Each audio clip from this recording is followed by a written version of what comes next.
L'université André Salifou dans le monde scientifique.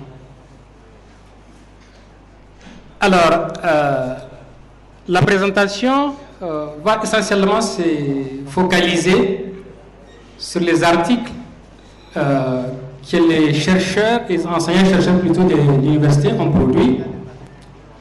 Mais a priori, on sait que ce n'est pas que ça qui fait l'IAS. On sait très bien que la mission de l'université, ce n'est pas seulement la production scientifique. Si on se réfère aux lois, notamment la Lausanne, et les politiques nationales de l'enseignement supérieur, les principales missions affectées aux universités sont d'abord la formation, donc la formation des cadres. Ensuite, la recherche qui se manifeste dans les mémoires, qui aboutit également à des articles et aussi à des programmes et projets de recherche. Dans le cadre de cette présentation, on ne va pas s'intéresser sur les aspects formation et projets. On s'accorde particulièrement aux articles scientifiques pour un peu analyser la portée scientifique de l'IAS dans le monde. On sait encore qu'en dehors de la recherche, les universités ont pour mission évidemment les fonctions sociales. Les universités, ou bien l'université, a aussi le rôle d'être, de faire du leadership, de former la société à travers par exemple la citoyenneté ou autres, mais aussi de contribuer à l'élaboration des programmes, des documents programmatiques, plan quinquennal, plan décennal et autres. Tout ça là, ça fait partie des missions des enseignants-chercheurs et des universités. Mais comme je l'ai dit, particulièrement on va s'intéresser aux articles scientifiques produits par les enseignants-chercheurs de l'université André Salifou dans le cadre de cette présentation. Et les principaux éléments qu'on va analyser sont un peu listés. D'abord, c'est l'évolution des productions dans le temps. Comment est-ce que les articles sont produits? C'est juste la quantité ici qu'on va analyser.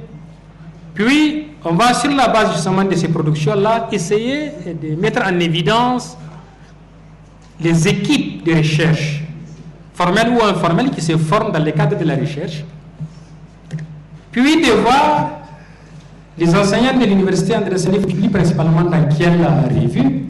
Aujourd'hui, c'est un facteur qu'il faut prendre en compte, et on verra pourquoi. Et enfin, on va voir les réseaux de collaboration dans le cadre donc des activités scientifiques de l'IAS.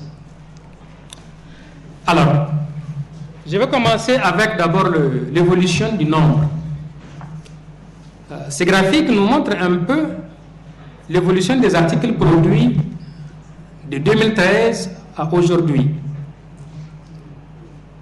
par les enseignants-chercheurs de l'université André Salifou et leurs collaborateurs, pas que, avec tous ceux qui ont produit avec les autres, en premier auteur ou ailleurs. Mais quand on prend ces documents, ces graphiques-là, on voit très bien que l'université André Salifou, en une décennie, a produit pratiquement 1 million d'articles. En considérant la portée scientifique ou l'information qu'un article apporte, on se rend compte que l'université André Salifou n'est quand même pas un inconnu dans le monde scientifique. En considérant un article, une information scientifique bien sûr, on se rend compte qu'on a déjà fait beaucoup. Il suffit de regarder les ratios qu'il y a ou bien la moyenne de production annuelle. L'évolution n'est pas constante naturellement puisque l'arrivée des enseignants non plus n'a pas été uniforme.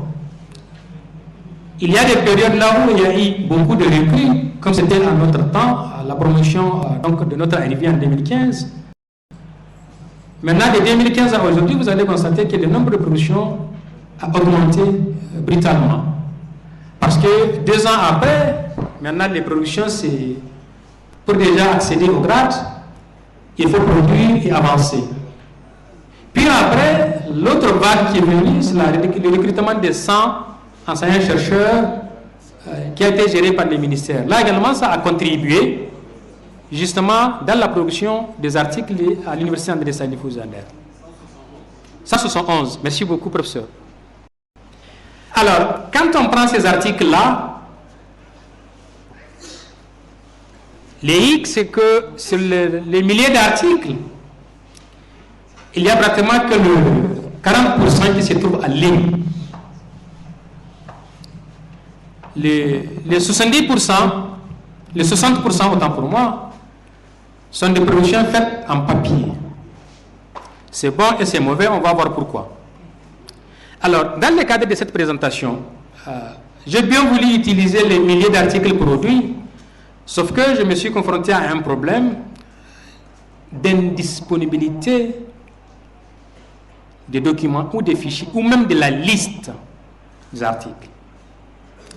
Et le temps étant plutôt limité, je me suis contenté alors à analyser des articles qu'il y a seulement en ligne. Seulement en ligne, les 351. Donc tout ce que je vais dire par la suite porte sur ces 351 articles analysés. Comment est-ce qu'on a fait l'analyse? On a tout simplement utilisé l'intelligence artificielle, si vous voulez, pour utiliser les métadonnées des articles. Un article qui se trouve en ligne, automatiquement, vous avez toutes les informations le concernant. Vous avez les titres, vous avez les auteurs, vous avez les mots-clés. Et ce sont ces métadonnées qu'on a utilisées pour vraiment analyser la constitution sous forme d'équipe, qu'on a analysé l'évolution des productions, qu'on a analysé également les réseaux de collaboration. Et les deux bases qu'on a utilisées, puisque vous avez beaucoup de bases qui vous permettent d'utiliser ces logiciels-là, j'ai utilisé le plus classique, qui est un peu OpenAlex, qui est un peu le familier de Google. Parce que, bon, Google, il est un peu contraignant, mais sinon, tout le monde peut se trouver dans Google. L'autre, c'est plutôt Scopus, et là, ce n'est pas tout le monde. Ce ne serait pas pertinent d'analyser quelles revues qu'il y a dans Scopus, parce qu'on sait bien qu'on ne publie pas tous dans des revues indexées. Et donc, cela nous évitera de passer à côté des belles informations qu'on peut retirer. Raison pour laquelle on a utilisé les deux sources, et donc qui a pris en compte tous les documents, même postés dans ResearchGate par exemple. Tous les collègues qui ont posté, leurs documents ont été répertoriés et recensés, et donc sont dans l'analyse. Et donc, les éléments qu'on va d'abord commencer à voir ici, c'est la mise en évidence des équipes. Sur la base des 350 articles analysés, comme vous pouvez le voir, chaque couleur correspond à une équipe constituée, pas forcément formellement, mais de fait, en matière de travail. Et en analysant ces équipes-là, on se rend compte qu'il y a 7 équipes qu'on peut identifier. 7 équipes de travail en interne et en externe, pas que les chercheurs de l'IAS. Et en regardant, par exemple, vous allez voir qu'il y a une couleur rouge. C'est un des anciens autour duquel un noyau d'équipe s'est formé. Ensuite, vous regardez chaque couleur, vous allez voir qu'il y a des anciens autour qui sont là et qui permettent de mettre en évidence ces équipes-là constituées en matière de travail ensemble. Et donc, quand on analyse ces équipes-là, sur quoi est-ce qu'ils ont exactement travaillé? En prenant les activités donc, ou les mots-clés des articles qui sont dans les métadonnées, on va voir que, bien sûr, les 4 disciplines concepts qui apparaissent, c'est d'abord la médecine, puis les sciences sociales et politiques, les sciences environnementales et un peu l'écologie et la biologie, comme vous pouvez le voir dans les différentes couleurs. Et quand on regarde à l'intérieur de chaque cluster, on peut très bien voir les différents termes qui sont les plus souvent utilisés.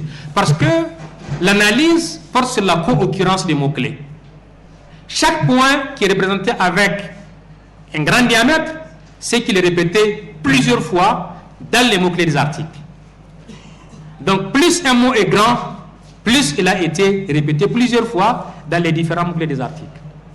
Et en regardant ces termes-là, bien sûr, il y a des éléments qui sortent en matière d'études donc scientifiques faites à l'Université André Salif de Zander.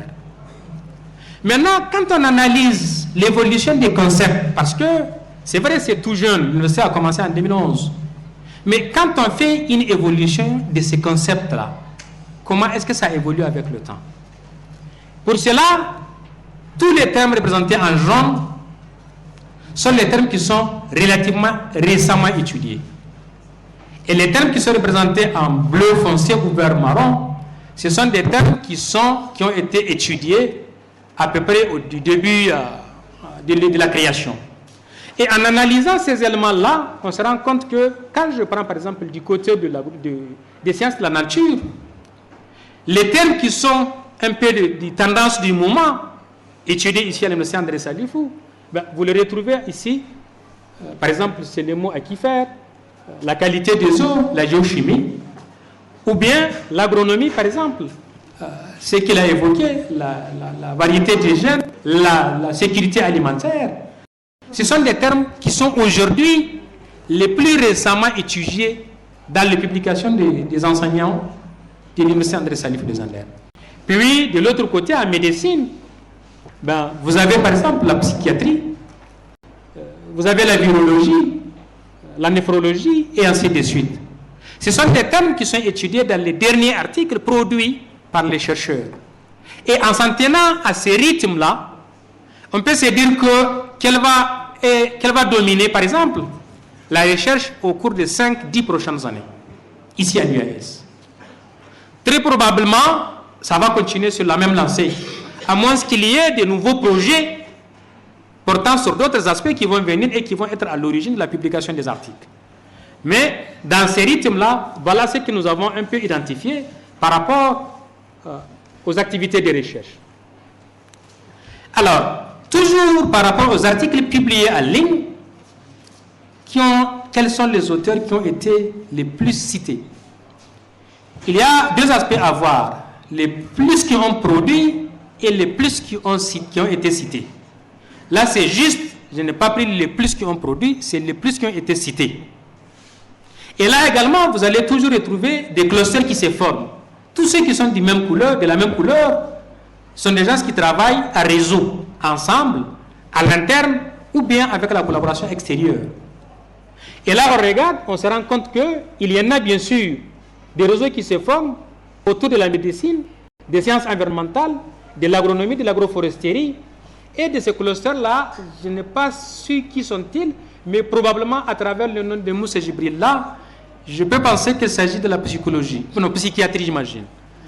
Je ne sais pas si je me suis trompé, mais les médecins sont là, mais c'est probablement une équipe qui travaille sur la psychiatrie autour de Moussa Jibril là.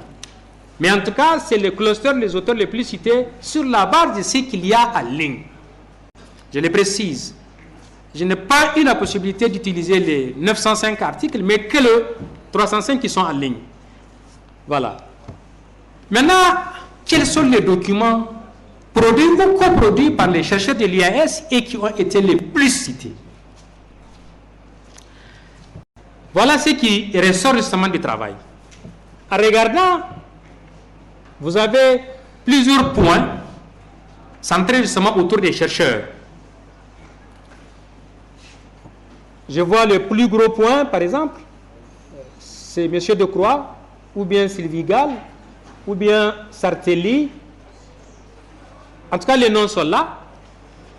Et ce sont des auteurs qui ont été, des documents, pardon, qui ont été les plus cités. Quels sont ces documents-là? Quand je prends les titres des documents, voilà les ouvrages qui ont été produits ou coproduits avec les enseignants-chercheurs de l'IAS. Et on peut bien voir par ordre, comme c'est représenté ici, donc par ordre de citation de 1 jusqu'à 10. Je vais juste les 10 premiers ouvrages cités. Pourquoi ces ouvrages ont été les plus cités? Il y a plusieurs constats ou plusieurs remarques à faire. Le premier aspect, ce sont des études régionales les plus souvent. Ça veut dire quoi? Au lieu de centrer, c'est une étude qui va s'étendre sur plusieurs pays. Et donc, tout celui qui étudie ça, c'est sans concerner, parce que ça couvre plusieurs espaces contrairement aux études ponctuelles qui peuvent être faites et ne concernent qu'un espace donné. Ça, c'est un des éléments qui a été observé par rapport aux articles les plus cités. Le deuxième aspect, c'est des articles qui ont bousculé la science, soit du point de vue méthodologique, soit du point de vue nouveaux résultats produits. Raison pour laquelle ils ont été les plus cités. Ici, ce qui m'interpelle, quand je regarde parmi tous ces travaux collaboratifs-là, il n'y en a que 2 parmi les 10 qui sont en premier auteur de l'université. Je suis content d'avoir vu tout ça, mais je suis interpellé moi. Je prends 10 articles les plus cités, écrits ou co-écrits par les chercheurs de l'IAS, mais il n'y en a que 2 qui sont en premier auteur. Les autres, on a été des figurants au fait. C'est un travail collaboratif, il faut l'avouer, mais nous ne sommes pas véritablement détenteurs ou véritablement auteurs de ces articles. S'il va y avoir un brevet, ce n'est pas forcément l'IAS qui va bénéficier des retombées de ces travaux-là. Et donc, l'interpellation ici, c'est quoi pour moi? Pourquoi les chercheurs de l'IAS ne sont pas en premier auteur des articles dans lesquels ils sont auteurs? Quand vous prenez, je crois qu'il y a quand même un problème de financement qui se pose, certainement. Le professeur l'a évoqué, on ne peut pas faire de la recherche sans financement. Vous allez utiliser des projets, nous sommes des collaborateurs, nous ne sommes pas initiateurs. Donc nous sommes des partenaires, pas initiateurs. Forcément, l'initiateur, c'est lui qui va être en premier auteur. Et donc on verra en perspective comment corriger ça là. Mais l'autre remarque, c'est aussi l'absence quand même vraiment des sciences sociales. La question reste posée. Est-ce que c'est le même problème qui affecte? Ou bien c'est l'absence d'un travail collaboratif? Ou bien c'est l'absence de publications en ligne? Les questions restent posées, je n'ai pas de réponse par rapport à ça. Mais quand même on est interpellé par rapport à ça. Et donc, quand je prends les revues dans lesquelles on publie nos articles, ça se voit très bien. Heureusement, il y a des revues indexées, il y en a pas mal. Mais, premier constat, la revue qui publie, ou dans laquelle on publie le plus, c'est European Scientific Journal. On sait que ce n'est pas une revue indexée, c'est une revue à la limite prédatrice. Ça, on le connaît tous. Et je crois que dans le contexte de l'évolution qu'impose le CAMES, on doit revoir cette position-là si on veut véritablement avancer.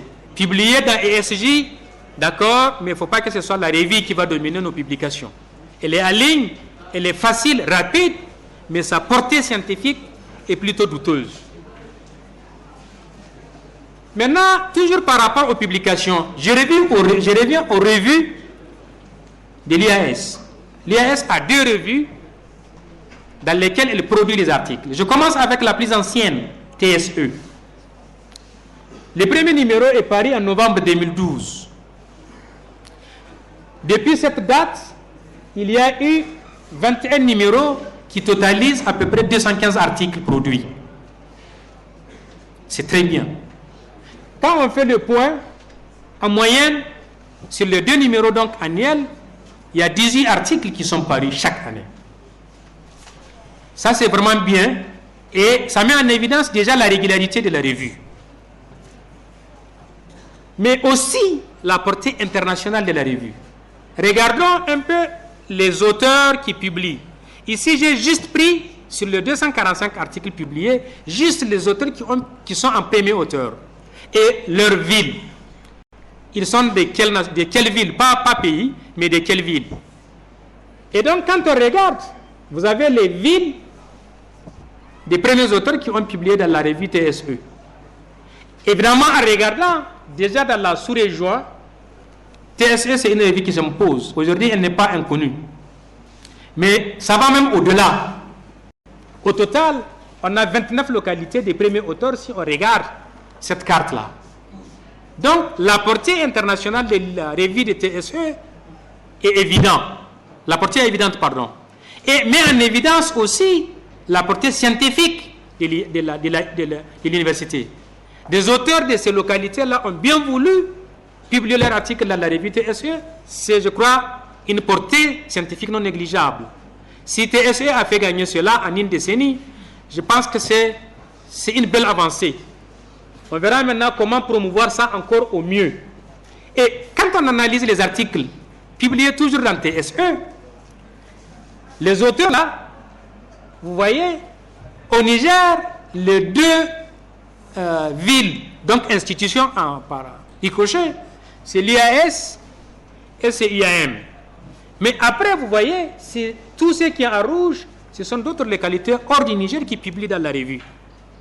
En termes d'information et en termes de portée, ce n'est pas négligeable. Ce n'est pas une revue locale là où nous sommes seuls à pouvoir publier. Quand vous faites le total des pourcentages des internationaux, vous allez comprendre que la portée de l'IAS, de la revue TSE, n'est pas négligeable. Maintenant, on a à peu près 60% couverts par le Niger, disons Zender et Niamey. Maintenant, je reviens à la revue, la toute nouvelle, la plus jeune, dont le numéro, c'est J3SE, Journal sahélien des sciences de la santé, dont le premier numéro à Paris en juin 2021, qui est également une revue semestrielle, mais dont le numéro était de 8 et qui ont publié 145 articles en 3 ans, en 3 ans à peu près, 4 ans. Et donc, soit une moyenne de publication pratiquement du double de ce que TSE publie. On a vu 18 là-bas, on est à 36 ici. Donc, le volume est plus consistant que l'autre. Et là, également, quand on analyse la portée des premiers auteurs, on voit que la revue J3S, qui n'a que 3 ans, elle est déjà devenue une revue sous-régionale. Regardez les villes des premiers auteurs, ça fait déjà 16 localités. Et là également, c'est vraiment une portée signifiante par rapport aux activités justement de l'UAS. Quand on analyse là encore les nombres ou le pourcentage des auteurs, c'est vrai ici il y en a plus qui dominent, 72% des Niger, mais tous les restes, 33% sont produits par des auteurs internationaux. Et donc ce n'est pas une revue non plus qui est locale. Pour avancer rapidement, on vient un peu maintenant au réseau de collaboration, toujours sur la base des articles. Je n'ai pas cherché les conventions, mais c'est la coproduction des articles. Je produis avec quelqu'un de Maradi, c'est la collaboration. Je produis avec quelqu'un de Chine, c'est la collaboration. Quand on analyse, on va voir les principaux partenaires avec lesquels l'IAS produit ces articles, ou les chercheurs de l'IAS ont produit leurs publications. En analysant en termes de nombre de productions, bien sûr, on a davantage produit avec Niamey, qui est l'université mère. Donc, pratiquement 98% des enseignants d'aujourd'hui, d'ici, sont venus de là-bas. Et donc, ils ont toujours un pied gardé là-bas, puis avec l'UDDM. Et ainsi de suite. Mais quand on prend la collaboration en termes de citations, ce ne sont pas malheureusement le premier, vous voyez, ce n'est pas des ouvrages nigériens. Le deuxième, heureusement, c'est l'IAM, puis le troisième, c'est l'IRD, et ainsi de suite. Et donc, ça déjà, ça met en évidence les réseaux de collaboration qui existent au sein de ces chercheurs-là. Quand j'analyse maintenant ces collaborations-là en interne et en externe, voilà ce qu'on voit. 70% des rapports ou des collaborations entre les chercheurs de l'IAS est effectué avec les chercheurs de l'Université Abdelmoumouni de Niamey. Puis avec Maradi, à 22%. Avec Agadez, avec Dosso, avec Tawa, avec Tilaberi, avec Difa, c'est très négligeable. Qu'est-ce qui justifie cela? Ou comment promouvoir ces collaborations-là? On reviendra peut-être à penser à des activités à faire en commun. Ces journées-là, aujourd'hui, on peut penser à organiser les doctorales en commun. Il y a déjà des premiers pas ensemble qui sont faits. Toutes les écoles doctorales qui organisent sont aujourd'hui, invitent les autres. Pourquoi ne pas franchir le pas en pensant demain organiser les doctorales, par exemple en commun avec tous les autres? Ou bien de faciliter la mobilité des doctorats. Cet aspect également, ça c'est un peu toutes les terres que les chercheurs de l'IAS ont foulées dans les cas des activités scientifiques ou des colloques. Et là, on va voir un peu qu'on a quand même colonisé pas mal d'espace, même si évidemment il y a des localités qui ne sont pas encore explorées. Peut-être ça a des perspectives en matière de collaboration à chercher avec ces autres pays-là. Maintenant, pour conclure, voilà ce que je pose. Déjà, en termes de production, c'est très bien, on n'est pas en sous-production. On n'est pas en sous-production. Seulement 60% de nos productions sont en papier. Et on verra la conséquence. Ensuite, l'université n'a pas une base de données, et ça ce n'est pas que l'UAS d'ailleurs, c'est général. Je prends la bouche de tout le monde, je sais que c'est général. Parce que même au ministère, ça n'y est pas. Un ministère de l'enseignement et de la recherche qui ne dispose pas d'une base de données des articles produits, moi de mon point de vue c'est grave. Sur quoi est-ce qu'elle va s'appuyer pour justifier ses activités? Ça c'est quand même un tard à corriger. Une tare à corriger. Et donc, ensuite, moi de mon point de vue, le fait qu'on ne soit pas en première hauteur, c'est parce qu'on ne finance pas beaucoup. Si nous initions nos projets, forcément c'est nous qui allons initier les articles, et là nous serons les premiers auteurs des articles. Et donc, monsieur le recteur est là, les différents directeurs sont là, les directeurs des ministères sont là. Je pense que la recherche au Niger est interpellée. Il faut y penser. Mais ce n'est pas que le Niger qui peut financer la recherche, c'est quelque chose qui est international. On peut aller au-delà. On peut mutualiser nos efforts. Aujourd'hui, Zender et Maradi, Zender et Difa ou Agadez peuvent constituer un projet d'envergure et chercher des financements. Surtout que les projets ne manquent pas.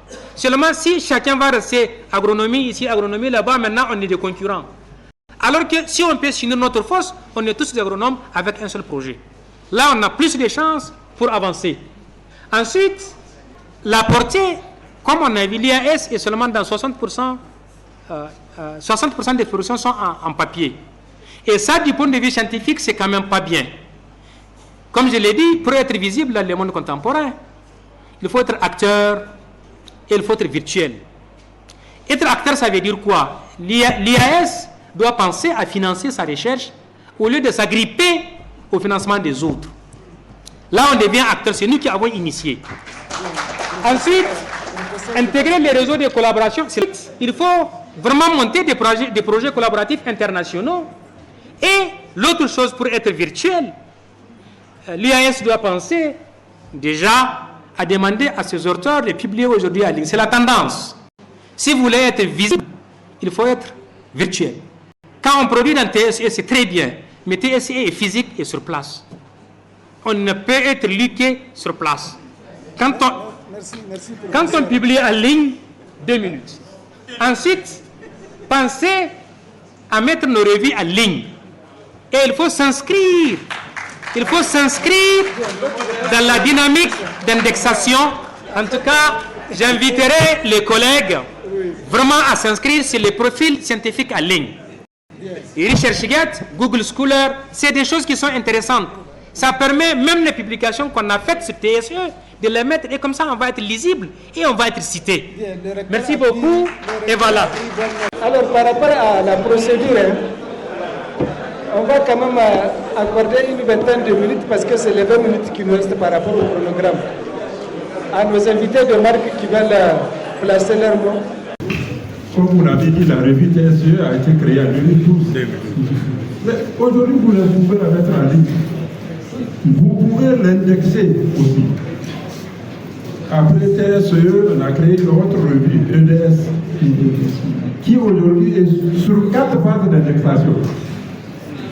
Vous pouvez l'indexer. La première forme, c'est la première condition, c'est la régularité d'apparition. Deuxièmement, que la revue soit en ligne. Au nom donc, de mes collègues et des autorités rectorales de l'université Abdou Moumouni, je remercie vivement les autorités rectorales donc, de l'université. C'est très intéressant ce que j'ai suivi ce matin. D'abord, cette invitation nationale de toutes les universités UPN du Niger mais aussi les différentes interventions, notamment les conférences. Je pense que c'est très intéressant. Déjà, je commence à prendre note sur certains aspects que nous allons organiser aussi, peut-être la énième édition à l'université Abdou Moumouni, peut-être depuis 2013, des doctorales à l'université, mais je vois déjà quelques gaps qu'on peut améliorer à partir de ce que j'ai vu ce matin.